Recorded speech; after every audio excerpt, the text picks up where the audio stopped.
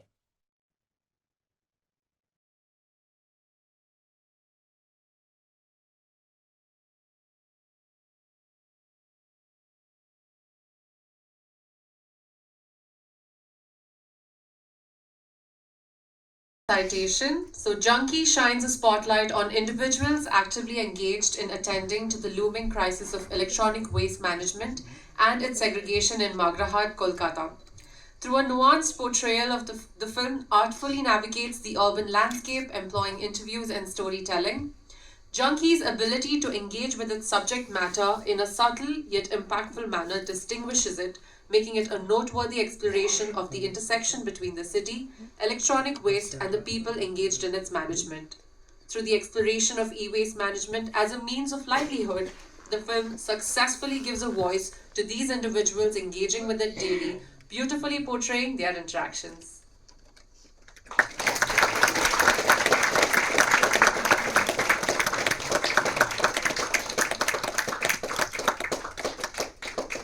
Thank you, Meena.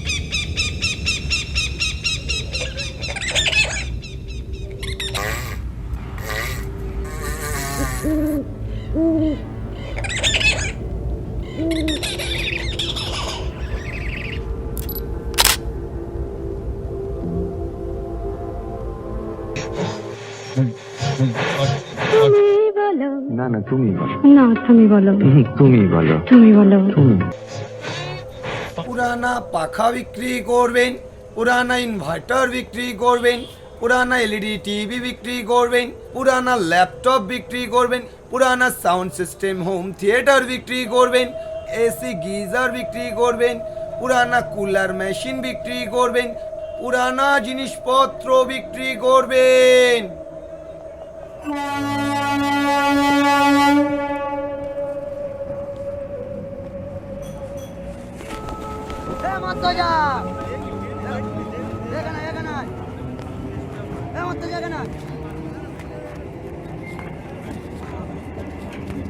আমাদের একটা team থাকে 4-5 জনের টিম থাকে এক অপরের ফোন করে স্টেশনে মিট হয় তারপরে কোন ট্রেনে যাব সেই ট্রেনটাও ঠিক করা হয় আমাদের ঠিক করার পরে আমরা এখান থেকে গিয়ে ধরুন বালিগঞ্জ নামলাম বালিগঞ্জে নেবে কে কোন রুটে যাবে সেটাও ওখানে আমরা ঠিক করি যেরকম টিম বেঁধে গিয়েছিলাম সেই টিম বেঁধে ফের আমরা বাড়ি ফিরে আসি এসে আমাদের স্টেশনে সেই মালটাকে আমরা মূল্য দামে বিক্রি করি কত দেবো এটা বল কত দেবো বল এটা নে নাও এই তিনটা 30 করে এটা 10 টাকা মত যা এটা কত দেবো বল এমএনসির মাল বল তুই বল আমি 300 দিচ্ছি এটা পুরো তো খোলা ডিসপ্লে ভালো হবে কি খারাপ হবে ঠিক তোর জন্য 600 টাকা ধরবি তো টাকা না ধরবো তুই আগে 600 ধরবি তো টাকাটা তো 600 থেকে 300 দিতে আমি টাকা ধরবো না খুচরা টাকা তুই ধরবি তোর দিচ্ছি ধরবি তুই তো 500 আর 100 600 হ্যাঁ ফের তো তোর গাদ ফের তো না 600 না 100 তো নেবে 100 দিবি নি বাপে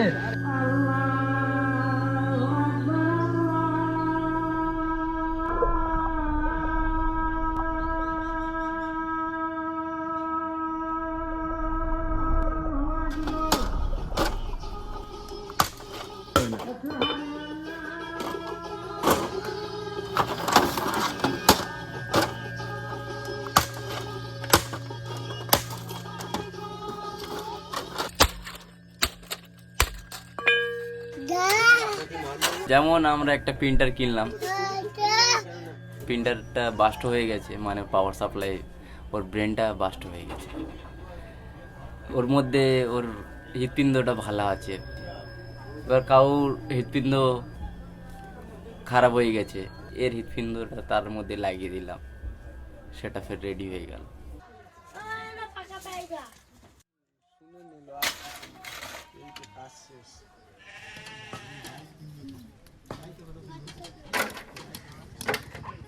ছেড়ে দাও, তোমার মাস্টারি করতে হবে না।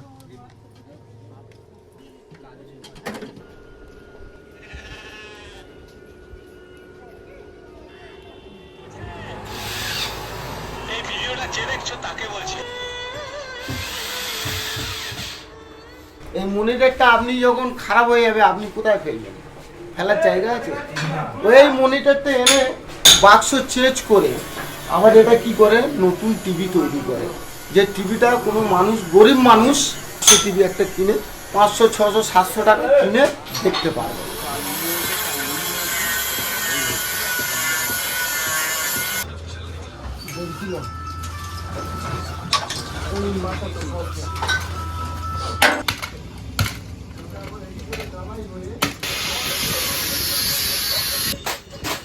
এটা আমরা ক্যাশরা বলতে পারি না, কেন ওই পয়সা আমরা খাচ্ছি, ওই পয়সা আমাদের পেটে যাচ্ছে, এটা ক্লাব।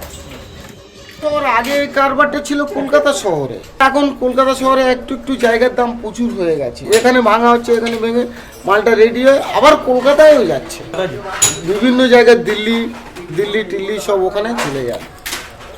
আর এই মালটা ঘুরছে বলে এত লোক করে খেতে পারছে, আর ওই মালটা যদি না ঘুরতো অর্ধেক লোক তো মরেই যেত।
আপনার বাড়ি বছরে 10 বছরে প্রচুর মাল খারাপ হয়ে গেছে, আপনি কোথায় ফেলবেন কোথায়? ফেলার জায়গা দেখবেন, ফেলতে পুরো দেখবেন শহর ভরে গেছে।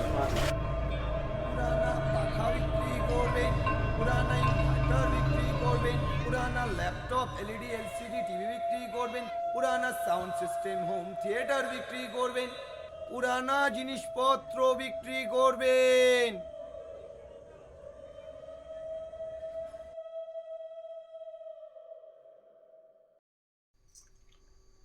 For the next award of the night, I'd like to invite Deepa to please come to the dais.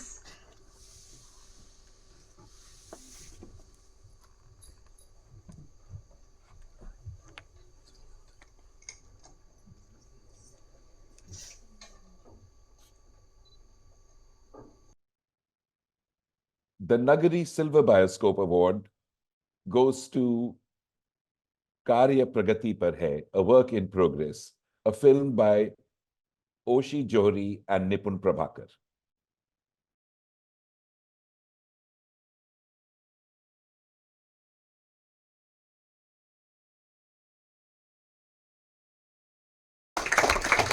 Karya Pragati Par Hai adeptly confronts a significant issue plaguing our country, construction waste, a formidable obstacle to our development. Its approach is subtle, never overtly forceful, delicately unfolding the narrative against the backdrop of Bhopal, where the city itself becomes a character in this compelling story. A striking irony unfolds as houses are dismantled only to give rise to new ones. The film's cyclical nature highlights the resilience of often overlooked women builders reclaiming urban waste.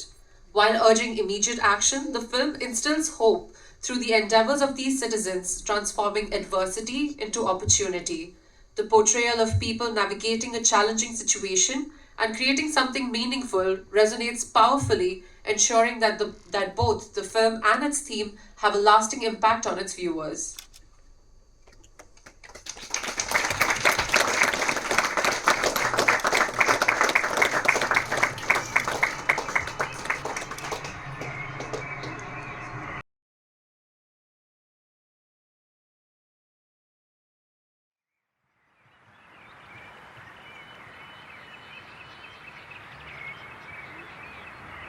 Bharat के दिल में बसने वाला ये झीलों का शहर है भोपाल।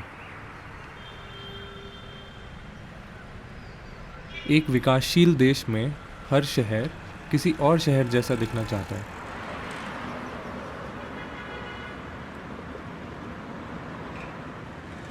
बहुत तेज़ी से बदलता भोपाल अब अपने ख्वाब पूरे करने की दौड़ में सभी टियर 2 शहरों की तरह दिखने लगा है।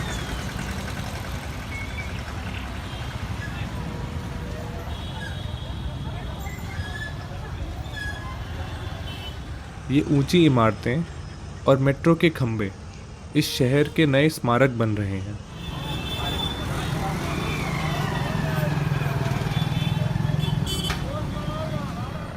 इसी को विकास का प्रतिबिंब माना जाता है।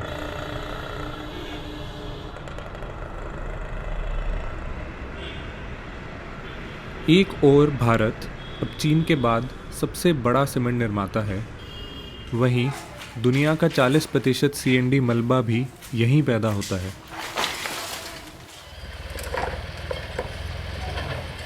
तेज़ी से होती प्रगति अपने साथ बढ़ता हुआ मलबे का पहाड़ भी लाती है। इतने मलबे में से रिसाइकल सिर्फ 1% किया जाता है।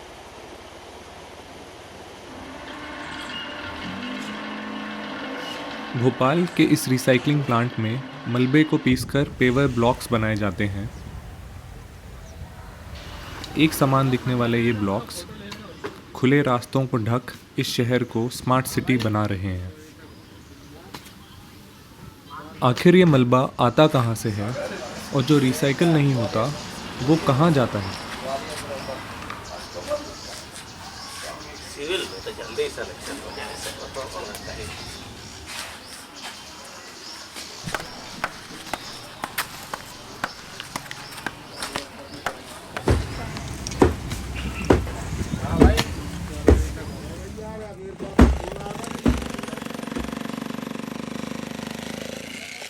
पहले तो उसकी छत तोड़ी जाएगी, फिर उसके बाद उसकी दीवारें गिराई जाएंगी, फिर उसके बाद पिलर तोड़े जाते हैं, फिर पिलर में लोहा निकलता है, फिर उसके बाद बीम तोड़ा जाता है। तो बीम जो नीचे का बीम फाउंडेशन होता है पूरा, उसमें भी लोहा निकलता है। उसको लोहा निकालने के बाद हम उसको बराबर कर देते हैं। उसमें जो भी मलबा निकलेगा, ईंटें निकलेंगी, जैसे ईंटें निकली तो दोबारा यूज हो जाती हैं। मलबा दूसरी जगह मकान बनना है उधर शिफ्ट हो जाता है। कुछ गरीब लोग ऐसे आते हैं जिनके पास मकान नहीं होता, तो वो भैया बोल देते हैं हमें ईंटा दे दो, चादर दे दो। तो कुछ इसमें क्या है, लेबर भी लगती है, भाड़ा भी लगता है, गाड़ी लाएंगे, उसको भरेंगे, खाली करेंगे, इसलिए कुछ गरीब लोगों को फ्री भी दे देते हैं।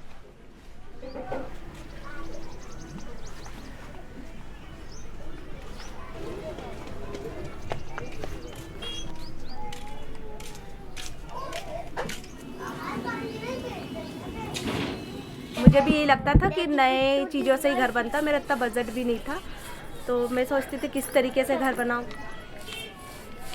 कहते चद्दरों का भी घर बनता है, टीन का। तो मैंने कहा टीन का ऐसे कैसे घर बनता हैगा? तो बोले लोहे के पाइप लगा दो, ये लकड़ियाँ लगा दो छत पे, और दुर्गा जी का विसर्जन होता है, दुर्गा जी गणेश जी, तो उसमें से जो लकड़ियाँ निकलती थी तो वो लोग फिर हम लोग दूसरे तीसरे दिन वहाँ जाते थे, वो भी लेके आते थे। उससे भी मतलब थोड़ा सा हमारे को सपोर्ट हो जाता था और हमारे पैसे भी उससे थोड़े बच जाते थे। बस हमारी मेहनत ज़रूर लगती थी उसमें। ये नीचे के टाल्स थे ना, जो अभी नहीं पहले वाले, वो मैं क्या करती थी, एक दिन काम पे से आके और ये मलबे में से उखाड़ के डाल देती थी। और जब मैं सुबह जाती थी ना, उधर से लौट के आती थी ना, तो 2-4 टाल्स रख के सर पे और ले आती थी। फिर जाती थी शाम को, फिर आती थी वापस, तो फिर ले आती थी 2-4 टाल्स। ऐसे मैंने पूरे यानी कि एक कमरे में लगा लिए थे। कच्चा रहता है ना तो इंसानों को दिक्कत पड़ती है, फिर गीला हो जाता है, सूखता नहीं। और ये ऊपर से बिछा लो ना तो बच्चों के लिए भी आसानी होती है। और जैसे अपन को माल की ज़रूरत है, रेत कम है अपने पास, तो उसी टाइल्स में से रेत निकाल लेते हैं।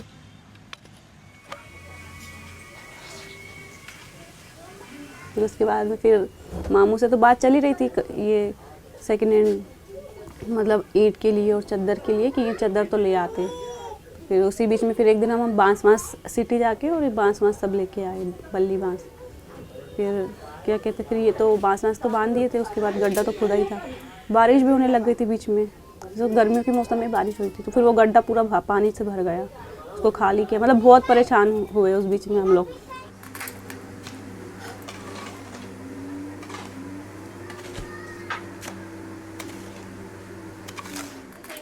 मलबा वो वहाँ खुशीलाल की इधर वो शादी का हाल है ना, उधर वो जंगल में बहुत सारा मलबा डाला, वहाँ से उठा के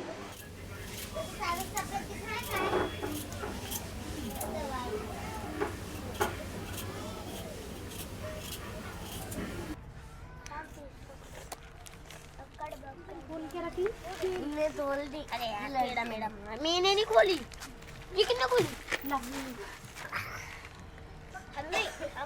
हम तो कुछ और बनाएंगे। हाँ, जो मैंने बना।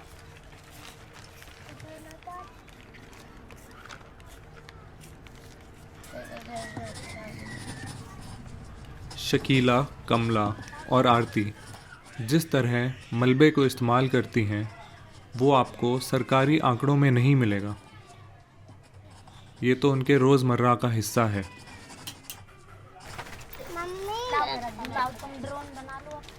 मम्मी सूरज में कौन सा कलर होता है?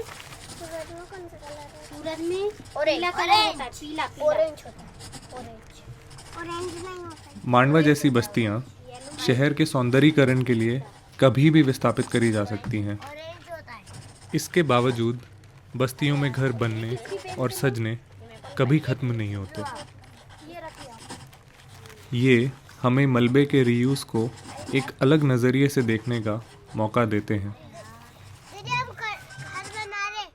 हाँ, बना लो। ओ दीदी इसके अरे हाँ, इससे खिल जाएगा। क्या हुआ? इसके लिए ये लाओ। मैम कलर में मेरा स्केल दीदी हमें स्केल चाहिए। कभी नहीं दिया हमें भी स्केल चाहिए। हाँ ला रही। लूज से मत करना होगा, इसको बनाना नहीं है। ये रखी ले ली उन लोगों ने। तेरी पास होगी नहीं, ये ला दी मैंने कब से रख दी।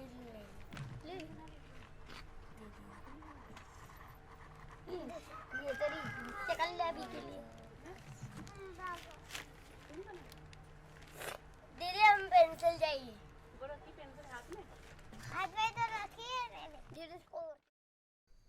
For our next award, I'd like to invite Sanjeev to please give away the prize.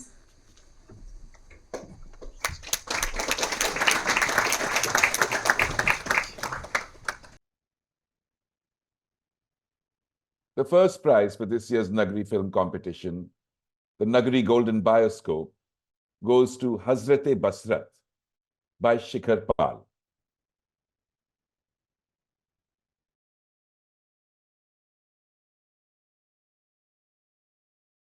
Hasratein Basrat stands out for its cinematic creativity, skillfully delving into the complexities of urban commons.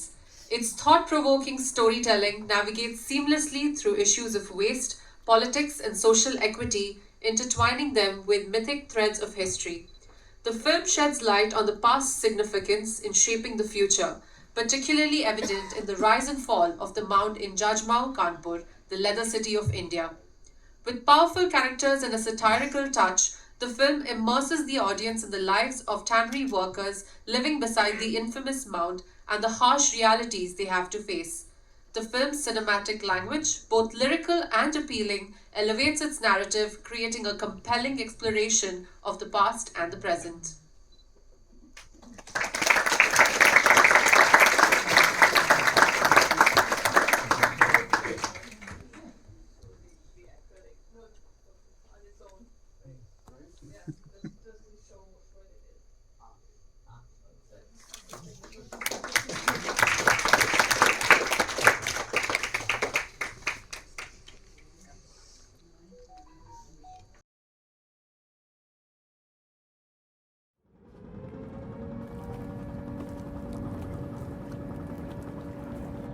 देश की चमड़ा नगरी जाजमऊ आपके नजराने है। कानपुर के हाशिए पर बसे इस इलाके में क्रोमियम, आर्सेनिक, न जाने किस किस की गंध के पैरों से घिरा फरामोशी का एक टीला है। ये कहानी उस टीले की आंखों देखी है। जाजमऊ के जड़ीले बुढ़ऊ लोग आपको बताएंगे कहानी तो वही जो अधर में कही।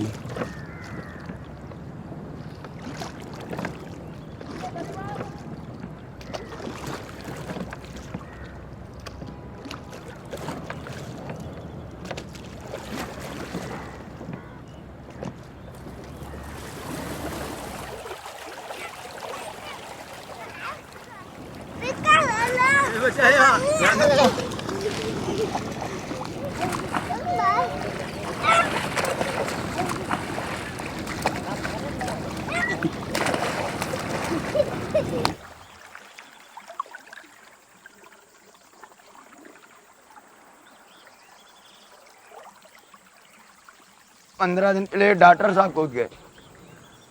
एक डॉक्टर साहब कूद गए और डॉक्टर साहब खुद लोगों की जान बचाते हैं। वो खुद मरने चले आए यहाँ गंगा पुल में, उनको बचाया मैंने। अब वो बोल रहे हैं मुझको क्यों बचाया, तो हमको हमने 2 घंटा मारे। हाँ 2 घंटा मारे। मैंने बैठो ऊपर नाव में, बैठो नाव में बैठाल के ले जाके उनके घर वालों को बुला के उनको सौंप दिया, ले जाके थाने में जमा कर दिया। क्या वजह रही होगी जो कूदे? अब वो अल्लाह जाने, उनका मसला वो जाने। यहाँ तो बोले कि हमको मरना है, हमको मरना है, हमको मरना है, तो मैं क्या करूँ? मुझको बचाना है, मुझको बचाना है।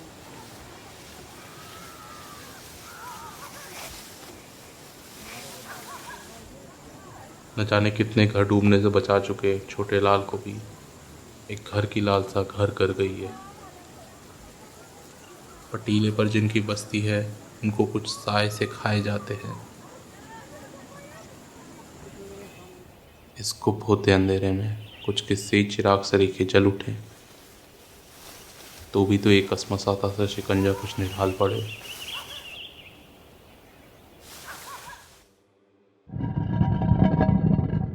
तो बात तब की है जब कानपुर और लखनऊ की तमन्ना भी मौजूद नहीं थी। एक ज़माने में टीले पे एक किला था। किले के कुछ हुक्मरान थे। नीचे टीले पे आवाम के कुछ मकान थे। किले के हुक्मरानों का जुल्म था कि बढ़ता ही जाता था। रोज कोई नौजवान बली होता था, रोज कोई घर तबाह होता था। गुहार लगाए भी तो किससे? आवाज पहुंच कहाँ पाती थी, दाब दी जाती थी। इतनी खतरनाक तो मीडिया हो गई थी।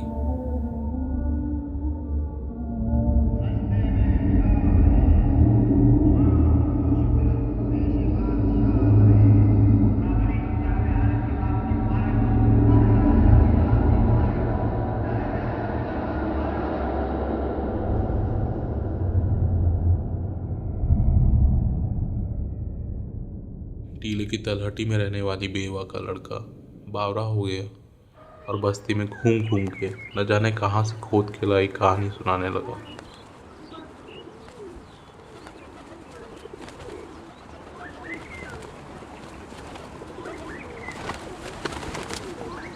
कहाँ जाए? जिनके मकान बने हैं वो तो तोड़वाए जा रहे हैं, तो सड़क हम लोग पन्नी डालेंगे तो क्या रहने देंगे हमको? कोई कहाँ रहेंगे जाके?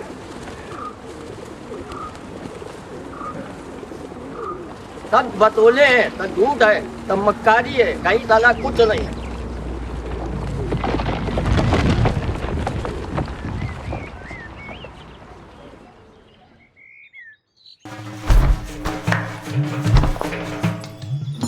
कब से स्कूल में जा रही है?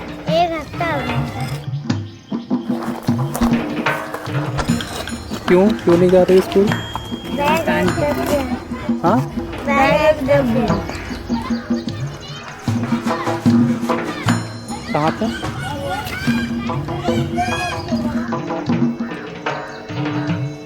यूको बैंक के आगे डिफेंस कॉलोनी से लगा हुआ है रैदास बिहार। वहाँ कम से कम 15-16 घर निस्तो नाबूद एकदम कर दिए गए, उनको सामान निकालने का मौका नहीं मिला है।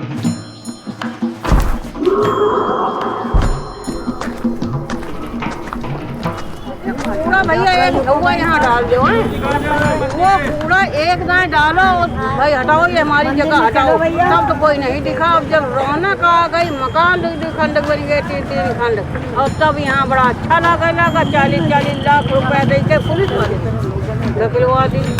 लेकिन इनके गरीबों से पूछो।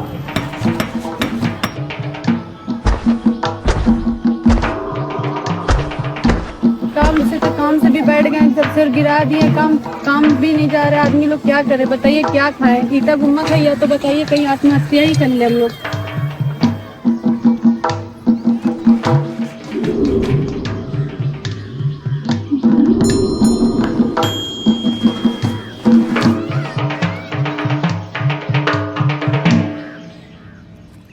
जो आदमी मरा सदमे से, उसका नाम है फूलचंद, पैदाश है, खत्म हो गया।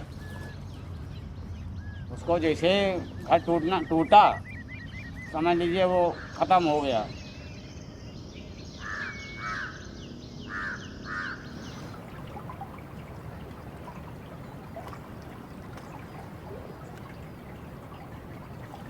कहानी हवाई थी, उड़ते उड़ते बादशाह के कानों तक भी पहुंची। सुल्तान इजरे बख्तर बना है सिर्फ मिट्टी का। लड़के को बुला भेजा, अब न बचेगा। मुस्तफा!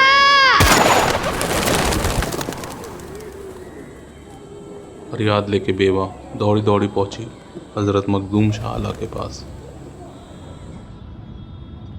आप नमाज अता फरमा रहे थे।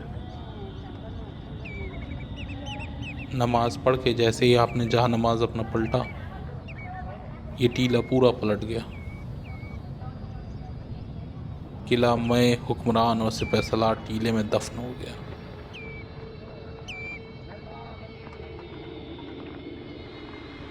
बस एक इकलौता पौधा पनप आया इस तारीख को दर्ज करता हुआ।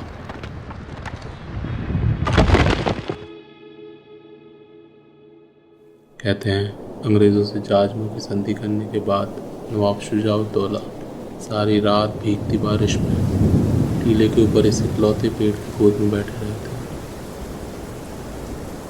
बस फिर क्या था, अंग्रेज़ आ गए। जाजमू के एक छोटे गांव कानपुर की किस्मत के वारे न्यारे हो गए। जाजमू और कानपुर की किस्मत अदल बदल गई। जाजमू के अमीर कानपुर जा बसे। यहाँ की गरीब जनता चमड़े का काम करने में कभी नहीं कतराई। अंग्रेज़ों को मजदूर मिल गए, अवाम को काम। जाजमू की कहानी फिर अलग बनी।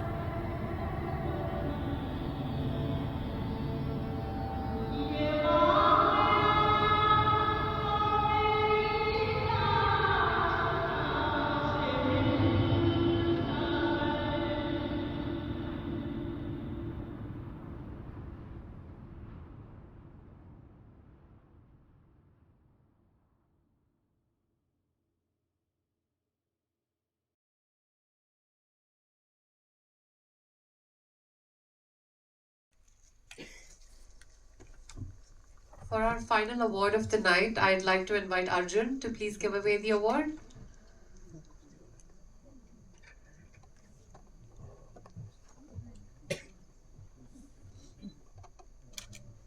This is an award that is based on the highest likes on our YouTube channel.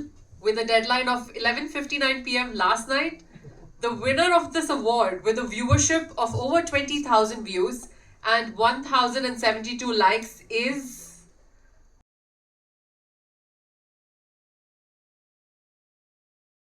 Avnati, a film on the Santanas Creek in Panjim, Goa.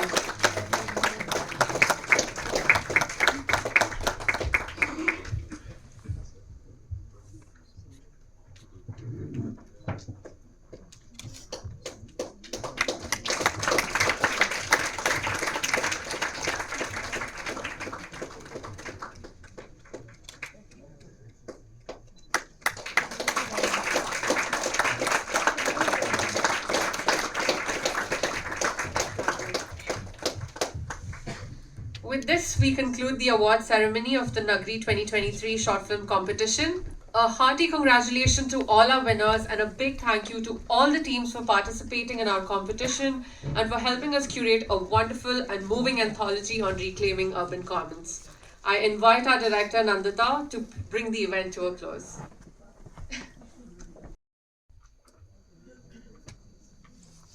It's been a long evening, and thank you for joining us, and thank you very much, and I hope you can come next year too and look forward to that. Thank you.